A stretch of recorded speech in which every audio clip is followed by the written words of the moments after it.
We live in a universe that is alive with stars. Our own galaxy, the Milky Way, has 400 billion stars or suns. There are at least 100 billion solar systems just in the Milky Way. And there are billions of galaxies like ours. The Earth is like a tiny grain of sand on a huge celestial beach, and this isn't the only beach. Why would there only be life on Earth? MC Castepol presents. Hola amigos, soy Sixto Paz. Hi my friends, I'm Sixto Paz Wells. I was born December 12, 1955 in Lima, Peru. My father used to research UFOs before I was born, so I was raised in an environment where the subject was common. In fact, my father used to teach my brothers and me, when we were boys, to think that it would be impossible that there would be life only on Earth.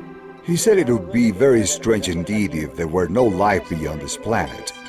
My father, with some friends from the Air Force, created an institute for the study of UFOs.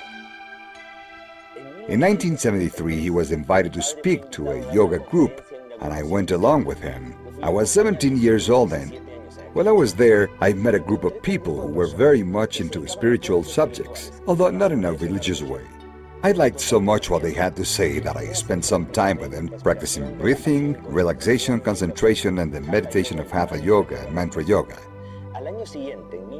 The following year, 1974, a report in the most serious and conservative newspaper in Lima, El Diario El Comercio, said it had been discovered that outer space was not a place of deathly silence as believed, and that noises coming from the universe were a cacophonous riot of sounds, some of which might be other civilizations trying to communicate with us across the universe. This interesting report made my father invite Dr. Victor Yañez from the police hospital in Lima, who held a high degree in masonry and was a member of the Theosophic Society, to lecture on telepathy, or transmission of thoughts across long distances. The doctor said that if people of other worlds were trying to communicate with us, they might not just come in spaceships. They might try to communicate through our thoughts, or astrally, through our dreams. This idea seized my imagination with such force, and when I got home and told my mother and sister of what I had heard, we decided to try it out, to play a game where we would try to clear our minds and receive a message from beyond. We sat down at a table with paper and pen and agreed to write down any thoughts that seemed not to be our own, but coming from somewhere else. By doing so, we hoped to detect a possible message. We started to practice some meditation, and about 15 minutes later I felt an irresistible urge to write something down, and an anxiety that forced my eyes open. I was not in any trance state whatsoever, I was fully conscious. I started writing very quickly. I felt like someone was speaking in my ears, saying, "Living room, good place to communicate. My name is Oxalak. I am from Marlem, one of Jupiter's moons. You call it Ganymede.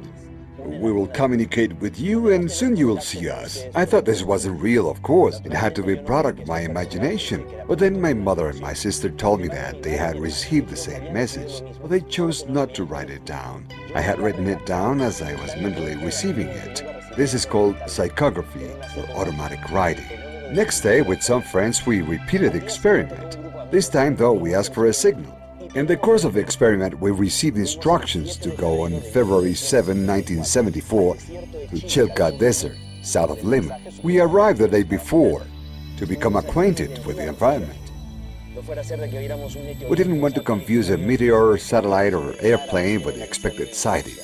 After darkness fell, suddenly there was a strange brightness. Behind the mountain, everything was lit as if it were daylight. All of us saw a glowing object moving along the mountain crest. When it stabilized on the right side of the horizon, the members of our group started asking each other, "Do you see it?" "Yeah, I see it too." "What is that light?" As it started to descend, it hovered at an altitude of some 80 meters. It projected a light as bright as the midday sun. It was shaped like a disc and had a dozen small windows. We all felt terror, panic. We'd never been so frightened. And yet we all grasped in our minds the message they were sending. They wouldn't come down at that moment because we couldn't control our emotions. Later there would be a time and place. That time came months later when they landed in the desert and we had the opportunity to see them physically. Anthropomorphic beings, humanoid, similar to us. At the beginning, their communication was all telepathic. Had it all ended there, these experiences wouldn't have much significance. But a Spanish journalist, Juan José Benítez, who today is known worldwide for his Trojan Horse series of books, back then a correspondent for the FN News Agency, was sent to Peru to cover the story about a group of teenagers who claimed to have had contact with extraterrestrials. We went out to the Chilca Desert with him. And at the exact time, on the exact day announced and messages that we had received, this journalist was able to spot 2 UFOs in the sky. To us, they were DAVs, directed alien vehicles. The sighting demonstrated to his satisfaction that it is possible to establish contact with extraterrestrial beings. When he returned to Spain, Juan José Benítez wrote his first book, UFOs, SOS to Humanity. This book made our contact experience known around the world. As the years progressed, our communication with these beings became more and more fluent. We were allowed to receive the information that we are about to share with you, stories about the cosmic plan, extraterrestrial cosmogony, and the origins of humanity. It is the story of how the human being is the result of extraterrestrial genetic experiments, and how, through our biological history, there has been hybridism and crossbreeding, stellar shipwrecks, colonization, and even deportation of aliens to our world.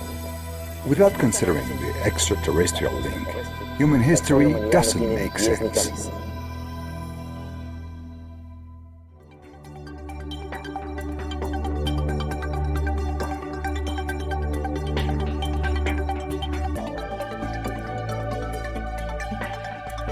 UFOs, our extraterrestrial past, the cosmic plan.